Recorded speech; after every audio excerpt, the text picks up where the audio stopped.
Hello everyone and hello Virgo. Ito ang inyong March 2025 reading and mabunot tayo ng mga cards and to see ano ba ang messages ng cards para sa inyo. Kung bago kayo sa channel ito, ang goal natin dito ay magbigay ng gabay using light from above. Okay? So, kuha na tayo ng mga cards ninyo.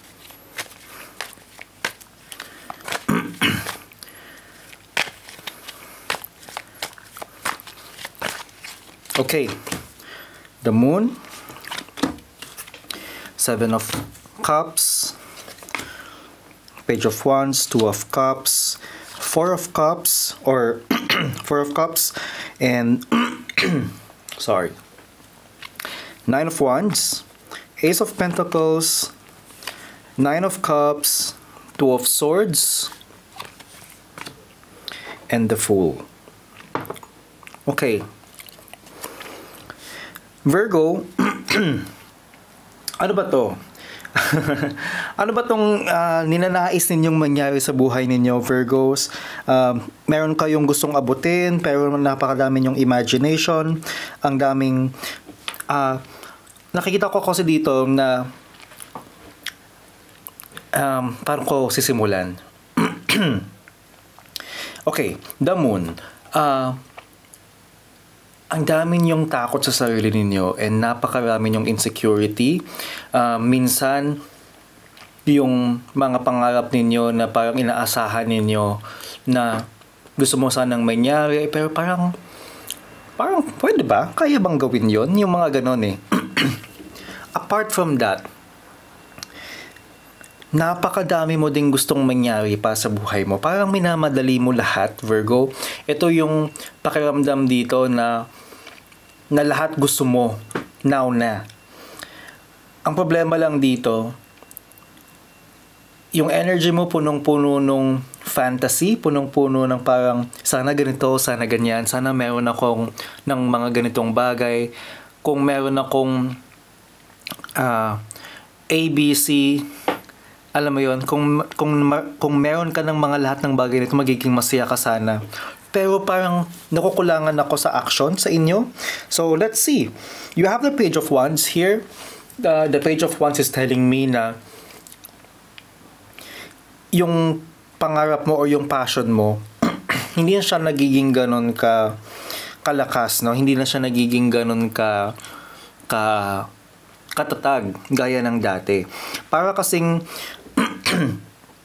in relation doon sa mga gusto mong mangyari sa buhay mo, hindi ka rin ganun kabuo kung itutuloy mo bang gagawin mo yung mga bagay na to or kung magkakaroon ka pa ng mangyayari na magsisipag ka to achieve that dream. Hindi kasi din ganun kalaki. So, I'm not saying na tamad kayo or what have, pero ang sinasabi ko dito is yung sa dami ng gusto mong mangyari, yung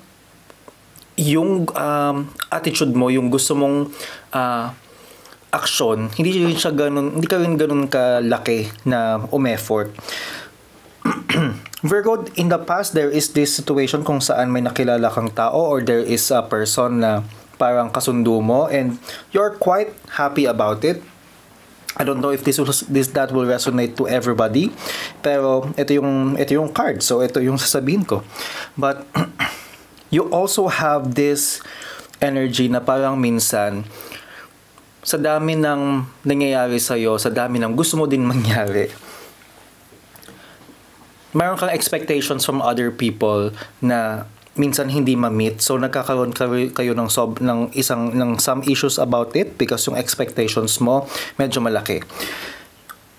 In March 2025, Virgo,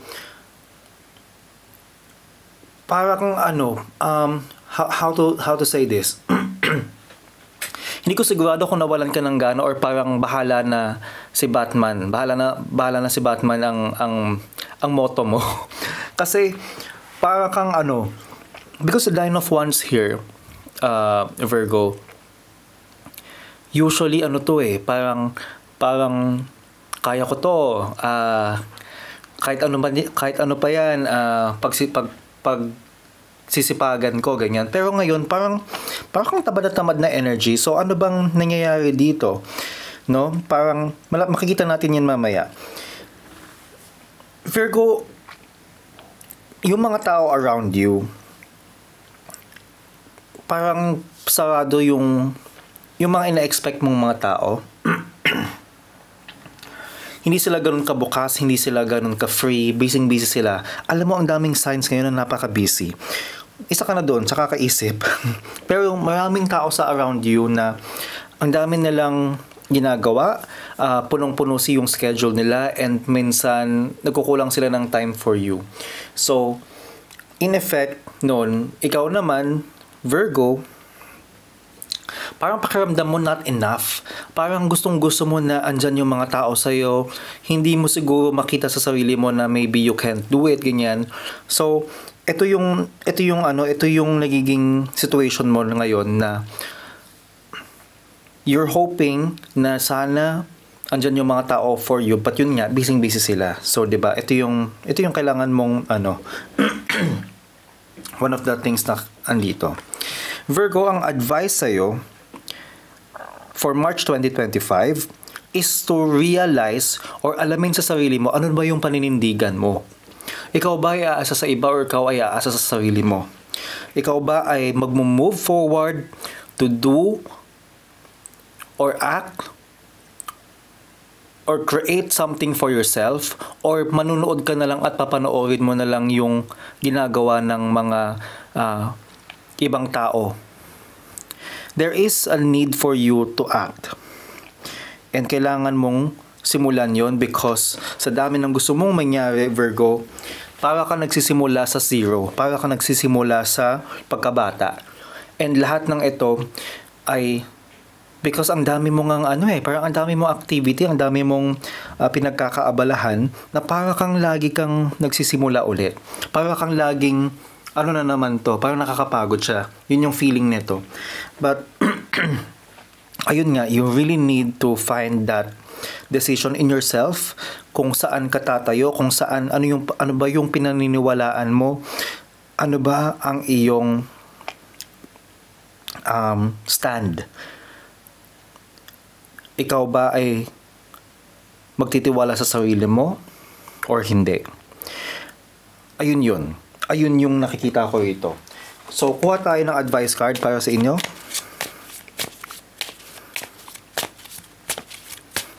First advice card ng mga Leo.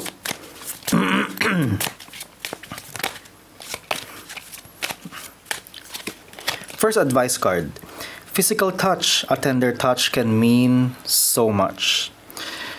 Baka yung iba sa inyo kailangan lang talaga ng konting affection, baka konting lambing.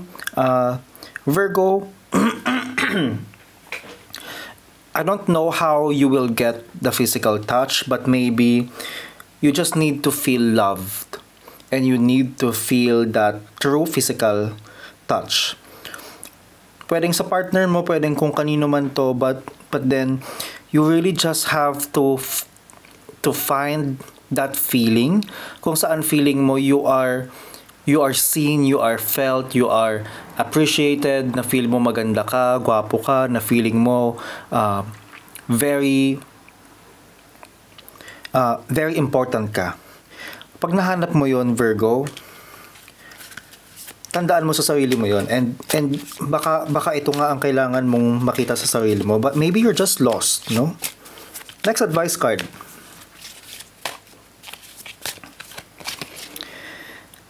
Like attracts like.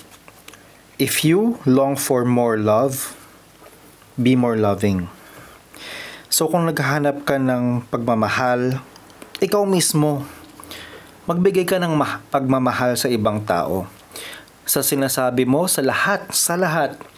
Because kung anong binibigay mo, yun din yung babalik sa'yo eh. Like attracts like. Diba? Napaka-importante nito para sa inyo, kasi feeling ko, na nakikita ko dito na parang hinahanap mo yung, sabihin na natin, hinahanap mo yung validation sa ibang tao. And syempre, importante yun. Pero ikaw ba mismo nagbibigay ka ng validation sa ibang tao? Kung ikaw ay naghahanap ng pagmamahal ng ibang tao, oras nila, ikaw ba nagbibigay ka ba para sa mga taong yon? Kasi, yun nga eh. Kung ano yung hinahanap mo, yun din yung kailangan mong ibigay. Next advice card is acceptance. I am learning to accept the things that I cannot change. May mga bagay talaga na hindi natin mababago. May mga bagay na wala kang control. So, you really just have to see na it's fine. Okay lang yan, Virgo. Next advice card mo is empathy. I am open to seeing both sides of a situation. Hindi sa lahat ng bagay, Virgo, ay parang lagi ka na lang, na parang ikaw lang ng ikaw. Kailangan mo ding makita kung ano ba yung sitwasyon ng ibang tao. Kasi minsan may mga expectations ang iba sa ibang tao na parang bakit hindi niya to ginawa para sa akin? Bakit hindi niya ako pinansin? Bakit hindi niya ako tinawagan? Ganyan. Humingi ako ng tulong sa kanya pero wala siyang oras para sa akin. Pero kailangan mo nga makita ang sitwasyon na baka nga naman talaga napaka-busy nila, baka talaga hindi sila pwede, or baka, alam mo yun, there must be something there. Okay? So that's why empathy ang sinasabi sa'yo. You need to be open to seeing both sides of a situation. Next advice card mo. Ano ba yung para sa'yo talaga? Yung kailangan mo. Dream journal. Minsan may mga situation or may mga panaginip tayo na na kailangan makita mo sa sarili mo na ito yung sinasabi ng mga guides mo pag natutulog ka. So you need to keep a journal and see. Minsan andun din ng mga pagka nag-journal ka, you will be more observant of yourself and doon mo makikita kung ano ba yung mga clues or ano ba yung mga gustong ibigay sa'yo. Next advice card is connect with the earth. Marami sa inyo baka hindi grounded, baka hindi kayo ganun ka happy. Let's say, happy is very, very broad, no? Pero parang hindi ka ganun ka kontento, ganyan. Tapos parang lumilipad ka lagi na hindi ka nakakapag-isip ng maayos, ganyan. Yung baga feeling mo hindi ka ganun ka perfect, or parang alam mo yun, something's missing. Yun yung parang feeling na hindi grounded din, na parang ano bang nangyayari dito, bakit ganyan, bakit parang wala kang control. Yun yung feeling na ungrounded. So you need to connect with the earth. Next advice card mo, Virgo,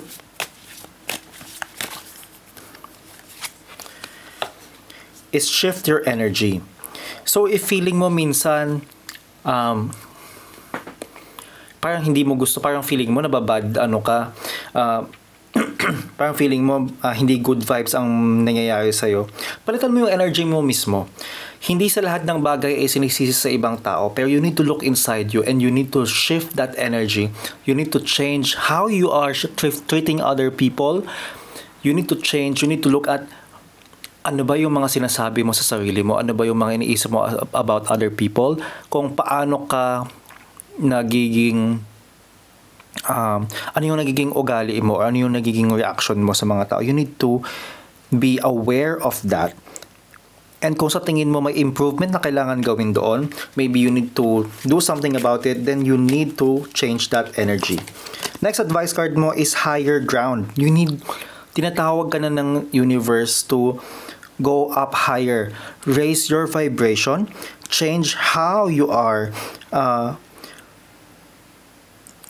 acting, or change how you are palitan mo yung galaw mo dito sa energies mo or sa mga ginagawa mo, kasi baka minsan masyado ka nang nagstay doon sa isang level na parang hindi ka na masyadong nagiging masayahin or hindi ka nagiging happy sa mga tao around you, but you need to act in a certain vibration, in a higher vibration na mas makakabuti for you. Next advice card mo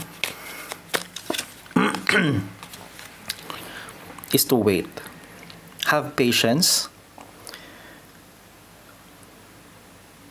Ang naririnig ko dito, Virgo, ay kailangan mong pansinin muna ang sarili mo.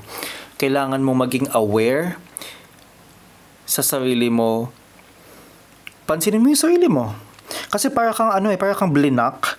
Para kang sandali lang. Baka kailangan mo munang tignan sa sarili mo. Assess mo ang mga pinagagawa mo bago ka mag-level up.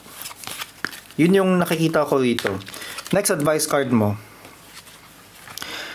Ask for help from others. Walang masama kung ikaw ay lalapit sa mga tao na sa tingin mo makakatulong sa'yo.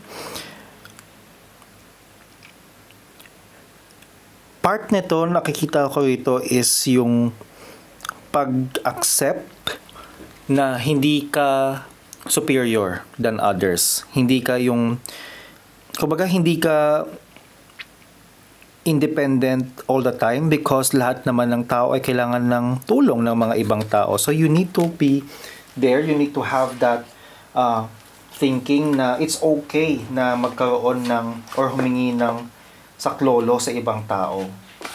Ang next advice card mo, confidence. Divine confidence is completely different from the bravado of the ego. You make space for something larger to take hold. Please fill me with your confidence, O love. Grant me courage I never knew I had. So have that confidence in you. Don't be afraid na, alam mo yun, parang pagka ikaw ay nagkaroon na ng konting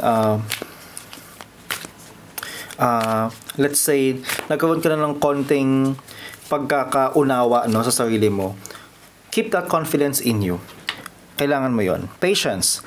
If you've tried forever to shift a problem, there's probably something to learn from embracing it. May I let this be for now.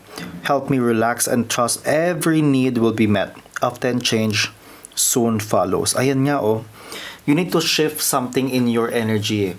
Virgo, pagka na-realize mo na okay, mukhang may kailangan akong baguhin or may kailangan ganyan, hindi mo kailangan sisihin ang sarili mo na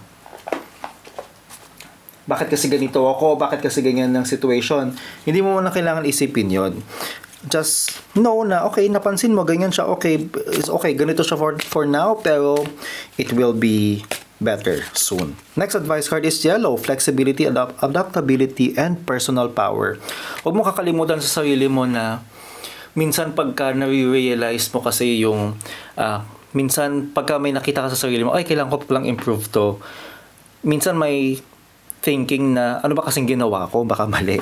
But you really just need to keep your power, keep that personal self-esteem mo to be there. Kasi kung masyado ka namang hihiwalay sa paniniwala mo sa sarili mo, then paano ka magkakaroon ng lakas para magtiwala sa sarili, di ba? Or to be more. Moonstone, mystery and intuition. Follow your intuition. Minsan kasi may sinasabi na ang universe sa'yo, may binibigay na siya sa yung mga kumbaga ginag-guide ka na niya pero baka hindi mo siya napapansin. Okay? So, next advice card tayo. Virgo's abundance mindset. If you think of your abundance as something that happens in the future, then it will always be one day away from you. See, feel, think, and speak of abundance as something you already have in the present moment, and that is what you will experience. Isipin mo na lang na maswerte ka, i-feel mo na parang napaka-bless mo. Yun ang abundance mindset. Next is do the work. It's not enough to dream or pray. You've also got to take the positive action steps that you are being divinely guided to take. Consistently working on your priorities will make them flourish like a lush flower garden. So, pagtrabahuhan mo, pagsikapan mo, gawin mo kung ano yung mga tama na steps. Alright? Sa mga nanonood pa rin hanggang dito sa dulo na to, meron akong surprise sa inyo. Para sa mga may gusto ng free quick reading, follow me on Facebook, Hula Juan, and hanapin ang post na free reading and i-comment nyo ang tanong ninyo for a chance na masagot ang inyong question sa isang YouTube live sa March 12, Wednesday ng gabi. As long as nakabukas ang comment section, just comment down below. Don't forget na kailangan nyong i-follow. Okay? So, I'll see you sa live na yon, Virgo, and all the best. And thank you. And yun lang.